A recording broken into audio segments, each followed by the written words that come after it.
بسم اللہ الرحمن الرحیم۔ السلام علیکم۔ پانی کا گلاس ہاتھ میں دیتے ہوئے آئمہ موبائل سے دیکھنا یار ٹائم کیا ہوا ہے؟ زاہد گھڑی پر دیکھتے ہوئے 7:15 ہو چکے ہیں۔ آئمہ پریشانی کے آثار دکھاتے ہوئے اوہ اتنا دیر ہو گئی، کیا ہوا؟ اسے پانی پیے بغیر زاہد نے اضطراب سے پوچھا۔ اتنا ٹائم ہو گیا ہے، وہ ابھی تک لوٹی نہیں ہے؟ آئمہ ڈرامہ کرتے ہوئے بولی۔ کیا؟ گلاس میز پر رکھتے ہوئے وہ اس کا بھائی غصے میں باہر نکل گیا۔ اماں کیا ہوا؟ بیٹا خیر تو ہے؟ انیلا ابھی تک گھر کیوں نہیں پہنچی؟ بیٹا اس کی میٹنگ تھی، اس نے مجھے فون کر کے بتایا تھا، دیکھ لینا اماں یہ بھی راضیہ کی طرح ایک دن ہمارا منہ کالا کر دے گی۔ پہلے ہی رشتہ داروں اور ہمسایوں کے سامنے جاتے ہوئے ہمیں خوف آتا ہے، اتنے میں دروازہ بجتا ہے۔ آئمہ دروازہ کھولتی ہے، روز کی طرح اپنا روب جماتے ہوئے۔ کہاں تھی محترمہ؟ اور تمہارے بھائی آج بہت غصے میں ہیں۔ انیلا آج اتنا خوش ہوتی ہے کہ کسی بات کو محسوس کیے بغیر ہی وہ اپنی اماں کو بلاتی ہوئی آگے چلی جاتی ہے۔ وہ کہتی ہے اماں میری ترقی ہو گئی ہے، میں مینیجر بن گئی ہوں، ہماری کمپنی نے مجھے اچھی پوسٹ دے دی ہے۔ اس کا بھائی نہ آؤ دیکھتا ہے نہ تاؤ اسے زور سے منہ پہ تھپڑ رسید کر دیتا ہے بہن کو کہ تم جھوٹ بولتی ہو، ہمیں بیوقوف سمجھا ہوا ہے۔ وہ آنسو بہاتے ہوئے آج انیلا کی آواز میں ایک مضبوط لڑکی بول پڑی۔ بھائی آپ کو ہمیشہ بہنوں سے تکلیف کیوں رہی ہے؟ بڑی بہن کے ساتھ بھی آپ کا یہی رویہ تھا۔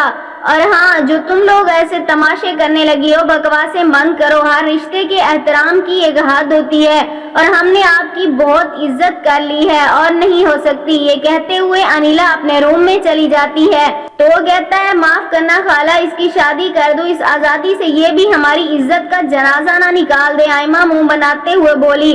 بوڑھی ماں پہلے بیٹی کے صدمے سے دوچار تھی، میرا دل بیٹھا جا رہا ہے، کیوں محلے والوں کو باتیں سنا رہے ہو؟ جاؤ تم لوگ اپنے اپنے کمروں میں۔ آئمہ اور وہ سب اپنے کمروں میں چلے جاتے ہیں۔ نہ انیلا کھانا کھاتی ہے اور نہ ہی اس کی ماں۔ ماں آپ کو کھانا لا دوں؟ چارپائی کے ساتھ کھڑی ہو کر انیلا آہستہ سی آواز میں بولتی ہے۔ بائیں طرف منہ کر کے لیٹے ہوئے ماں بولی تم لاؤ کھانا، ہم ساتھ میں کھانا کھا لیں گے۔ جی ماں۔ دال روٹی اور رائتا سلاد لاتے ہوئے وہ بولی یہ لو ماں، آپ کو دال کے ساتھ رائتا پسند ہے نا؟ ماں دکھ بھری آواز میں بولی میں اپنی ننھی سی گڑیا کو پہلے کھلاؤں گی، دن میں کچھ کھایا تھا کیا تم نے؟ وفرت سے بولی انیلا ہاتھ پکڑتے ہوئے۔ آپ جانتی ہیں مجھے در بدر کی ٹھوکریں کھاتے ہوئے 7 سال ہو چکے ہیں، مشکل سے ہم یہ گھر چلا رہے ہیں، بھائی کی آمدن کا ہمیں کوئی پتہ نہیں ہے۔ جانتی ہوں میری پری تو نے بہت دکھ کھائے ہیں۔ گالوں پر پیار سے ہاتھ پھیرتے ہوئے کمرے میں 2 چارپائیاں، ایک الماری، ایک کرسی پر بچھائے وہ دسترخوان، دونوں خود سے باتیں کر رہی تھی۔ ماں اب تک میری تنخواہ اتنا تھی، گھر کے بل آپ کی دوائیوں میں پوری ہو جاتی تھی۔ آپ کے سامنے ہے نا 2 سال سے میں نے نئے کپڑے تک نہیں لیے، سارا سال گاؤن میں جاتی ہوں۔ ماں نے ایک لمبی آہ بھرتے ہوئے کھانا سائڈ پہ رکھتے ہوئے کہا ہاں بیٹا، تمہارے باپ ہوتے تو شاید ہمارے حالات ایسے نہ ہوتے۔ ماں حالات اب بھی اچھے ہو سکتے ہیں اگر آپ ہمت کرو تو۔ میں کیسے؟ ماں انیلا کی طرف دیکھتے ہوئے آپ میری ماں اور باپ بن جائیں۔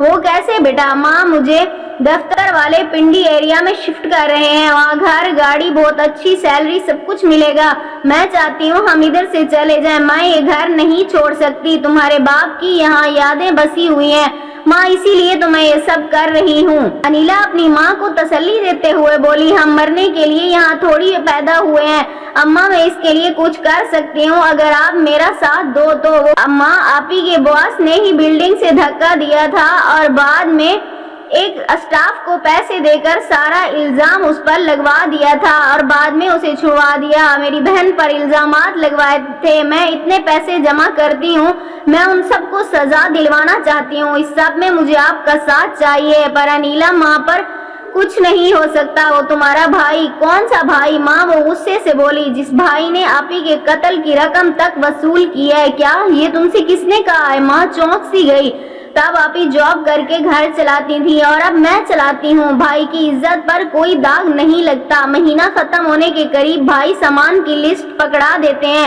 حالانکہ ہمارے باپ کا بنایا گھر ہے، پھر بھی لگتا ہے جیسے بھائی بھابھی کے ٹکڑوں پہ ہم پل رہے ہیں۔ تمہیں سب یہ معلومات کہاں سے ملی بیٹا؟